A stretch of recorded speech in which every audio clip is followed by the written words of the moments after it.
Welcome to the Shout Out with Sage show. Shout Out with Sage. Shout me out. And that's all I gotta say. So shout out and let's go. Hi, everyone. Welcome to Streaminn HUBB Radio. I'm Sage Stevens, the host of Shout Out with Sage. And my guest today is an actress, comedian, and author. She wrote the book, The Favored Son, available on Amazon. And just this past Sunday, she produced the third Crazy Funny Asians, which was a sold-out show hosted by the world-famous Comedy Store here in Los Angeles. The show was a fundraiser to benefit the families of the Monterey Park shooting, headlined by Margaret Cho. Today on Shout Out with Sage, I want to welcome Kat C to the show. Hey, Kat, how are you? I'm good. How are you, Sage? Thank you for having me. Thanks for being here. So you just did the show at the Comedy Store to benefit the families of the Monterey Park shooting. How did that come about for you? You've done it 3 times now. When was your first show? The first Crazy Funny Asian was held at famous TCL Chinese Theater. We sold like over 400 tickets. And the second one was at the famous Bourbon Room in Hollywood, and it's also hundreds of tickets sold. And the one we just did, which was last Sunday at famous Comedy Store, it's a huge success. It completely sold out the show. And then after we sold out of the tickets, still so many people requesting buy tickets. It's definitely high in demand. So are you going to be doing another show then soon? Yes, so we are looking for our next one because this is a comedy charity series. So we are looking forward to this every quarter of the year and benefit different kind of AAPI community charity. So I'm very fortunate to be part of this show. How did you go ahead? It's created by Chinese Chamber of Commerce, and I was on board to co-produce, host, and perform the show. Okay, that's great. Yeah, it was a great lineup. Everyone was super funny. Thanks for inviting me. How did you end up becoming a comedian? Like, what made you go that way? Yeah, I got into acting years ago. I started doing performing arts when I was really young, and then I always had a huge passion in comedy. So I started doing improv first years ago, and lots of my friends are comedians. They're like, "Oh yeah, Kat, why don't you start doing stand-up comedy?" So I finally got on doing stand-up comedy. It's been an amazing journey so far. I think laughter is the best medicine. Right. I went to your show, and one of in your routine, you mentioned how your one boyfriend wanted you to quit comedy. Is that true? Yeah, my ex-boyfriend, he doesn't want me to do stand-up comedy. As you know, being a female comedian is a bit, now it's getting so much better, but being a comedian, you have to go out at night, right? It's part of, that's our job. We work at night. But my ex-boyfriend, he was kind of traditional 9 to 5 kind of person, and then he doesn't like me go out at night, and then our schedule just doesn't match. It doesn't coordinate. Yeah. It's hard. Some men, they don't want their girlfriends or wife go out at night. I never betrayed him, but he felt like going out at night, sometimes it runs the risk of you getting into trouble or not doing things. Yeah, I got you. Or doing things. Actually, he's probably thinking you're gonna be unfaithful. So yeah, that's kind of being a female comedian. It's kind of like we are in a boys club, right? Because as much as the comedy world has changed so much, we had more and more female comedian right now, but we are still in boys club. Yeah, right. Predominantly, it's still a male-driven male-driven job or career, however you want to put it. What hurdles have you faced so far in being a comedian? Doing comedy is fun, but I think it's also very challenging. It's very competitive as well, because here we are at the best comedy hub in the whole world. Basically, the best comedian from all over the world come to Hollywood or New York City to pursue their dream to become a stand-up comedian.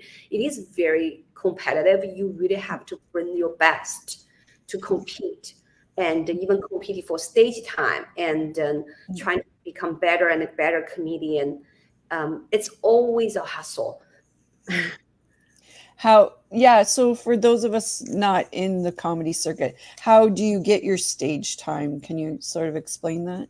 I think as a comedian, everyone started at doing open mic first, right? You go to Okay. comedy clubs, do like your 3 minutes or 5 minutes, like do your open mic. If you get passed by those clubs, they're gonna bring you back to do the shows, and then as you know, like all the best comedy club in Los Angeles, some are very prestigious. You just constantly have to bring your A game and write better jokes, have better stage presence. Also, nowadays, also maybe have big following, have fan base, and film credits. Everything has to add up.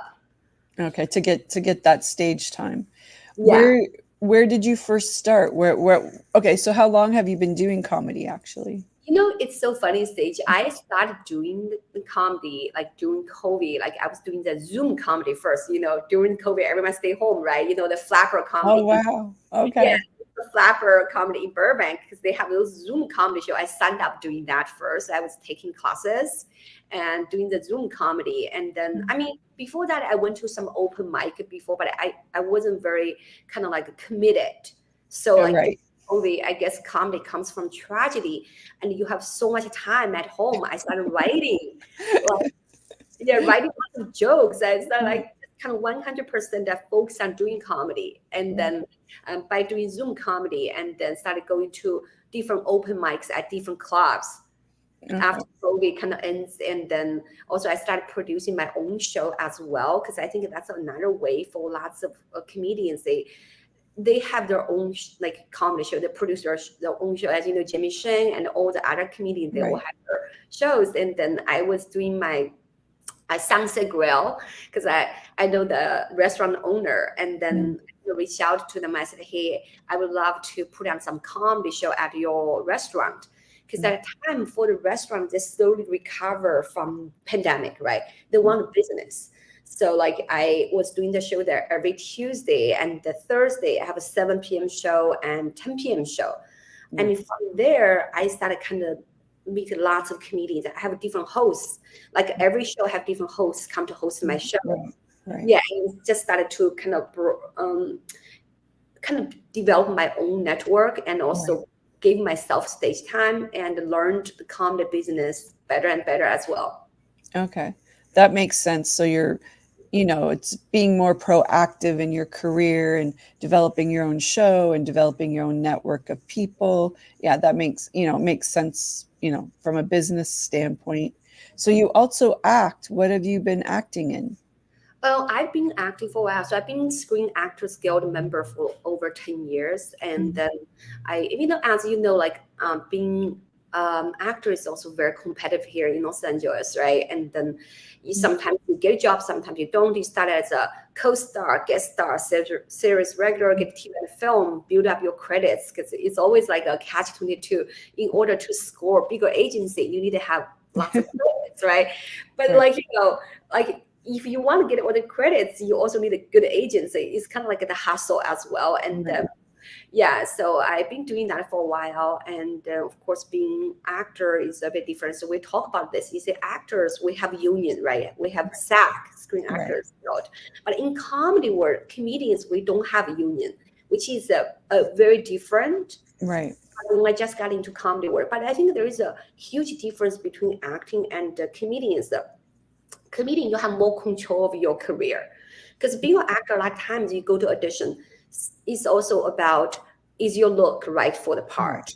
And then you have to get approved by studio, producer, casting director. Just a lot of times it's out of your control, right? Exactly. It's like, are you tall enough? Are you skinny enough? Are you fat enough? Are you old enough or young enough? Or, there's just so many factors. Do you look right with the other person that you're being cast with? There's just so many things that really don't have to do with your ability as an actor. It just has to do with like all these extraneous other things. So I totally agree with you on that. Right. Yeah. Sage, you probably understand because I feel like lots of people know like being an actor is sort of is also about luck. Of course, you need to have talent first, right? Right. Yeah. Talent and the right time and meet the right person. You need to always be ready. So like I always feel like there are lots of similarity between acting and comedy as well. Like you say, lots of stand-up comedian when they get bigger in comedy world, they get offered TV and film parts as well. Yes. So I feel like being a comedian, you have more control of your career. And if you're funny, you get stage time, people see you, you can start kind of uprising more and more. Right. And then you can create your own opportunity. Where do you get your ideas from for your, for your comedy? At this point of my career, I think lots of my comedy based on inspired by my own life, also my observation of my friends, everything happened to, in my life, and then just observe the others as well. And I don't do lots of like a political joke or like a religion. I try to stay away from that.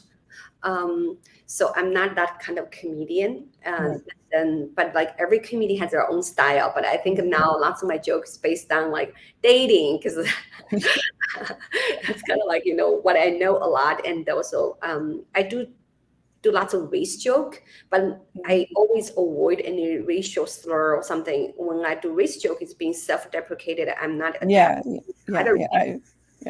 more about you. You're making fun of yourself, right? Exactly. Yeah, exactly.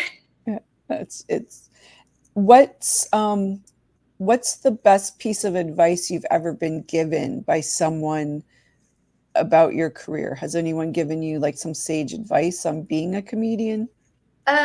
It's so funny since you asked that. I recently just got this advice. I'm trying to work on that. It's not like I'm alcoholic yet.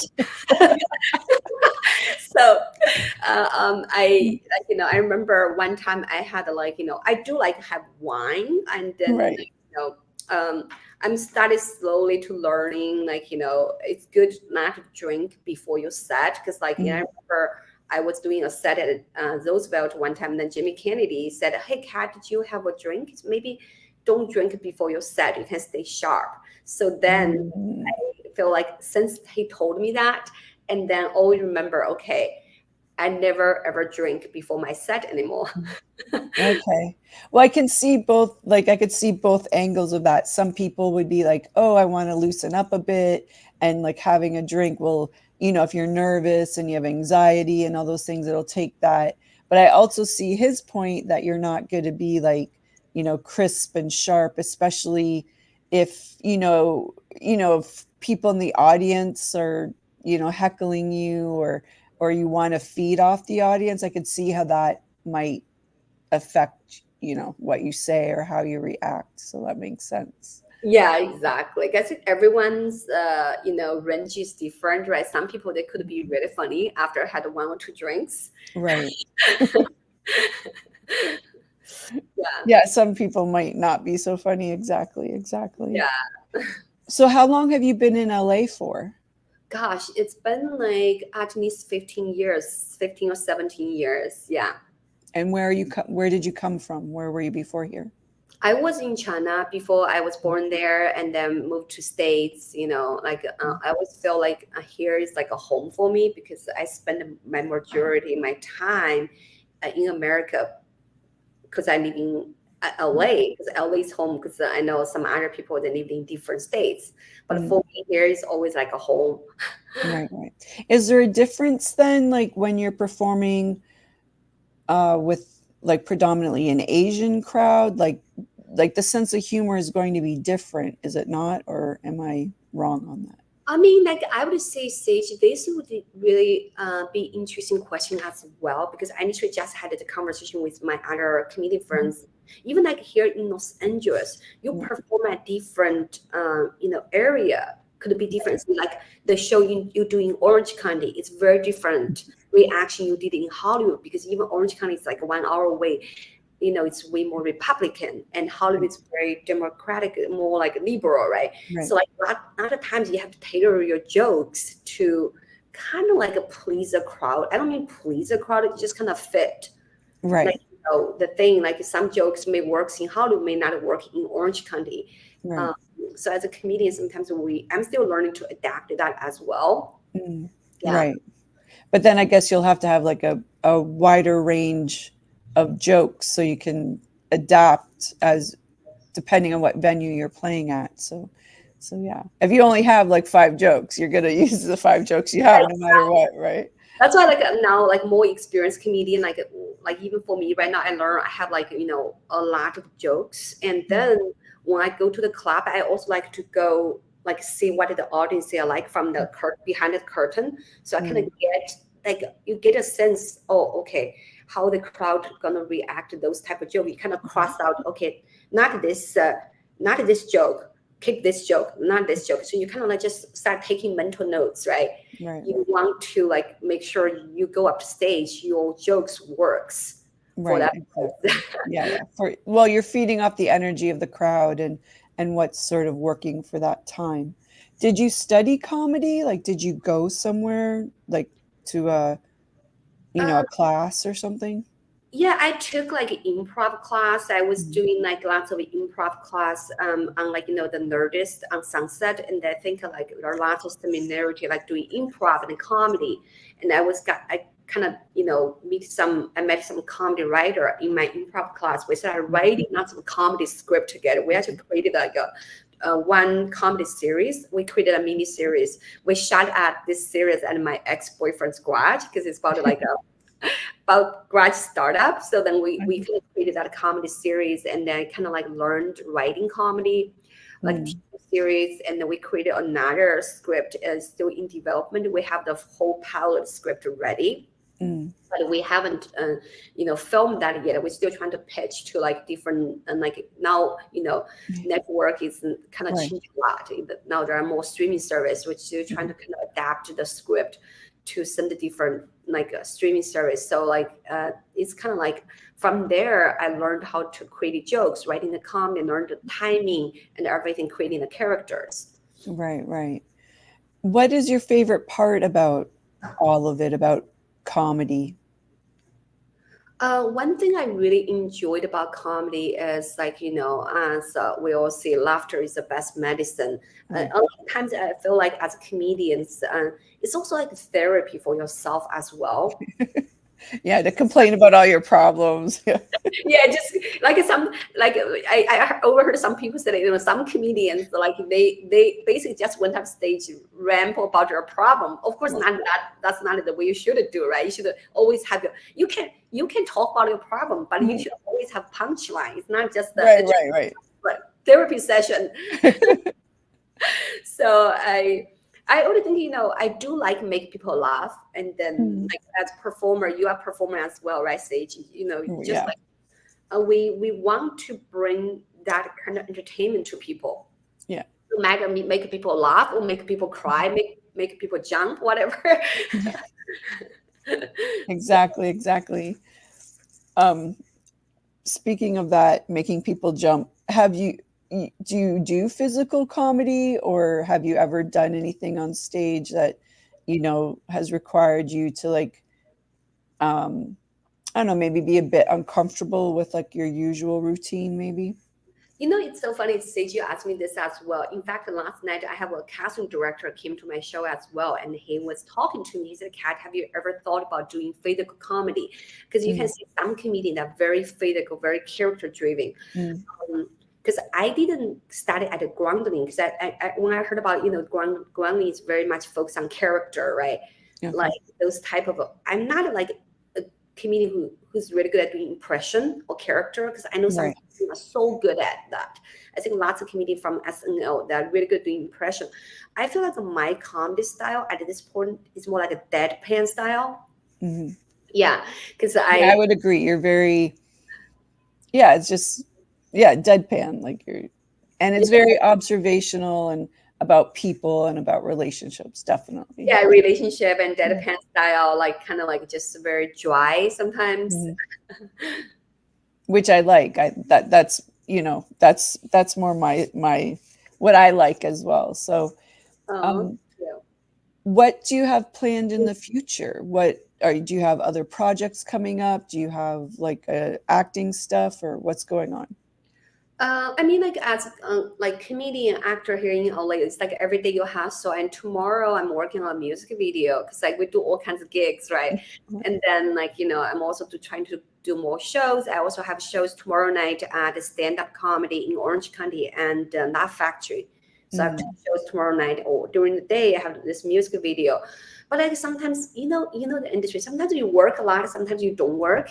Right. Like while we're not working, we're just trying to kind of create, like even make some stupid skits, put on like social media.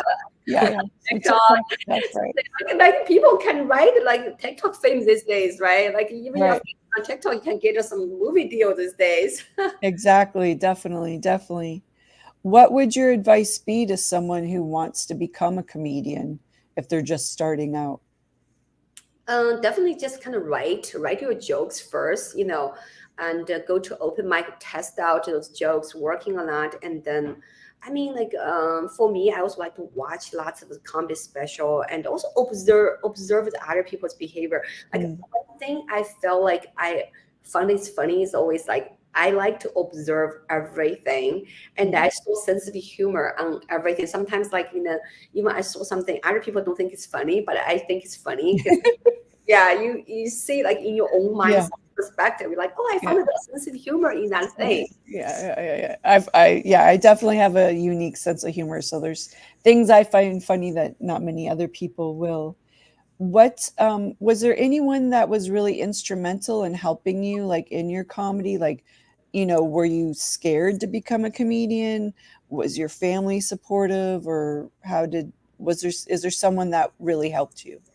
Honestly, I felt like right now, like I have like this comedians. We have like this community, right?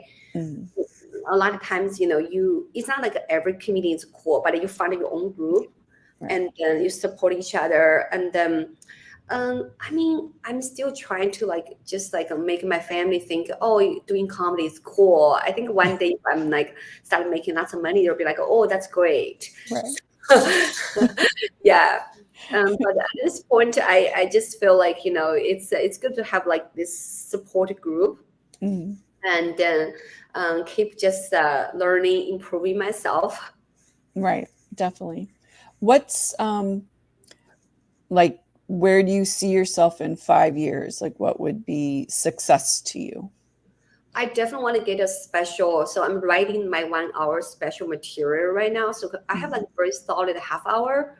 I mean, I have 1 hour material, but I don't think it's very tight 1 hour yet. So then I'm trying to work on to get like a 1 hour material ready. So maybe I will try to get like some special by doing half hour special with other comedians, and eventually doing my own 1 hour special. And at the same time, I also want to keep, of course, acting is always my priority as well. Getting TV and films by, shifting from doing stand-up comedy. I will always enjoy doing stand-up comedy.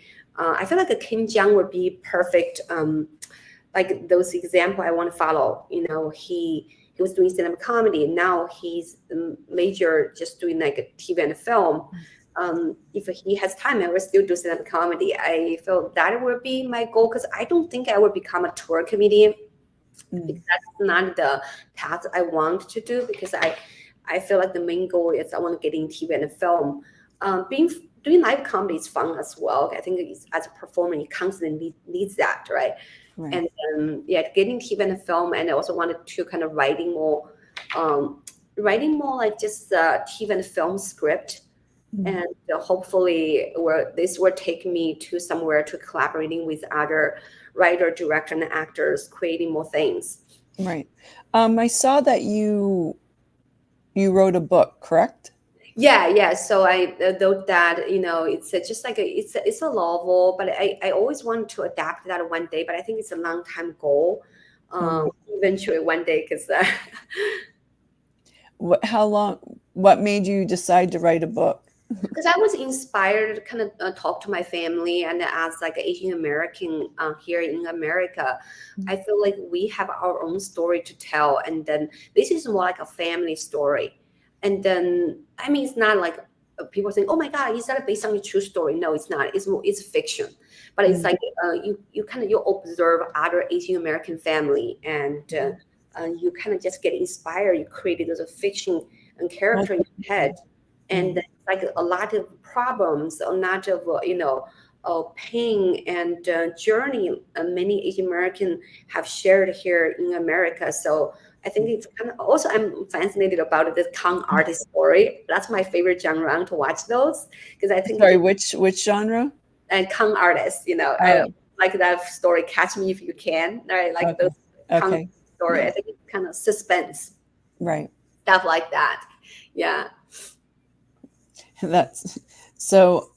Are you planning to then adapt it into a screenplay or anything? I mean, eventually, hopefully, when the time is right, if there is a right time, hopefully we will. Because nowadays, I know lots of TV film script adapted by books.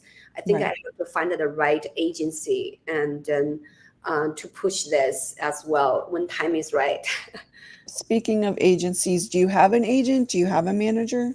Yes, I have like a commercial agency, and then in fact, I just left my management company. She's amazing. I love her, Jennifer Manner, but she moved back to Canada. So I mean, she still had office here in LA, but her focus is in Canada right now. As you know, the production has started going global, right? How do we get into Atlanta, New Mexico, Canada due to the tax credits? Yes, the tax credits. Yes. Yeah. So then she moved back to Canada, and then kind of LA is not her major hub anymore. So then, we kind of just parted our way, but we still we left on good terms, and she's I'll find a manager who also right now, since that my stand-up comedy career started taking off, I want to find a new manager who's also good at managing comedians. Right. So it's a different journey. So I'm still kind of working on that. Yeah. Yeah. How did you end up getting a manager to begin with? Was that easy for you, or was that took you some time? I mean, it's kind of funny though. I would say social media has become a major game changer as well. Because during the I think it's before pandemic, I already know this manager, and then during the COVID, you know that app called Clubhouse, right? Yes. Yeah. Mm-hmm. Everyone was on that. So I become a big influencer on Clubhouse. I was really big on Clubhouse. From there, I actually met lots of big producer, writer, agent, and manager. I met her from that Clubhouse app as well.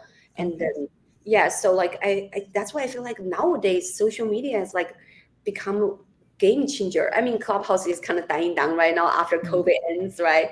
Yeah, but I feel like, still it's a social media app can help you score manager or agent these days. Right, exactly. And just, also putting with comedy or acting, you're on TikTok, you do stuff every day, who knows who will see it. So what do you have coming up? What shows do you have coming up? Where can we watch you? Tomorrow night, I have a show at the Stand Up Comedy Club at 8 p.m. It's in Orange County. And then after that, I have to go to Laugh Factory Hollywood for a 10 p.m. show. Oh, wow. Okay. So that's a show for tomorrow. Yeah. And then, So at the same time, I'm still trying to write more script as well. Right. You never know nowadays, right? And So how can we find you on social media? My major social media right now, the two I'm using is the Instagram. It's official Cat C. Another one is TikTok as well, official Cat C. So those are two major ones I use. Gotcha. Cool. And with your Crazy Funny Asians for the Monterey Park shooting, is there a way people can donate to that or if anyone's watching and wants to help out? I think, if they go to the Chinese Chamber of Commerce website or Instagram, they're going to find the link. And I think, they can go to the website and find the donation link and the stuff. For me as a comedian, I am so proud to work with them because they provide so much resource. But the other one, Chinese Chamber of Commerce, the other one in charge of all the kind of donations and the charity as an artist, I was brought on board to kind of bring the community together, producing the show. So, and of course, I am very happy to be, performing the show for this great cause as well. Right, exactly. Have you experienced any racism? Have you had, horrible, or not good things happen? Honestly, Stacey, I have been very lucky, maybe because here in LA it's very diverse, right? Right, yeah. Like, I mean, we have all different kinds of ethnicities, and that's why I love Los Angeles. But I overheard my friends said that they even had those kind of things happen in San Francisco. This girl got attacked, got jumped by a bunch of those kids. And I also heard of those older, like especially older, like Asian population, they got attacked more because they think they're old, right? Right, that they can't defend themselves. It's an easy target. Yeah. Yeah, that's why we want to raise awareness about that as well, because a lot of times I want to protect our elderly because they couldn't protect themselves, and then other people took advantage of that. But for me personally, I only experienced this thing one time. So actually this happened in Montreal Park as well. I did a show in Montreal Park during pandemic.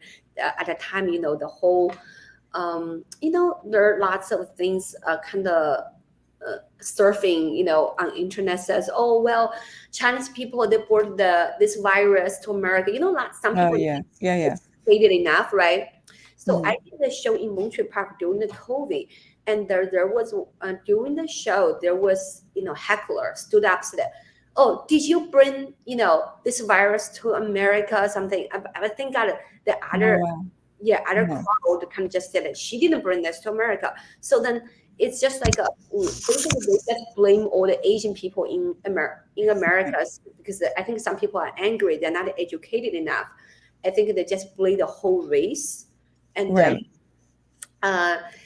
that's the whole, I guess, like the Stop Asian Hate thing started, but I think right now with more and more awareness and then part of being Asian American like comedian, I think I do want to bring that awareness so people can see what is, what's really going on. And Cool. Yeah, the show was a great show. Everybody was super funny. And so thanks so much for hosting that and inviting me. And thanks for being on the show today. Is there anything you'd like to say before we wrap up?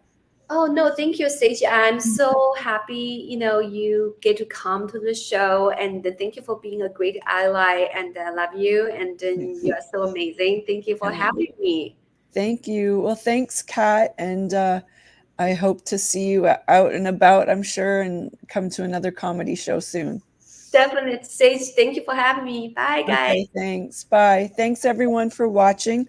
I'm Sage Stevens, and this is Shout Out with Sage on Streaminn HUBB Radio. Bye, everyone. Thanks for joining. See you next Wednesday. Bye. Thanks.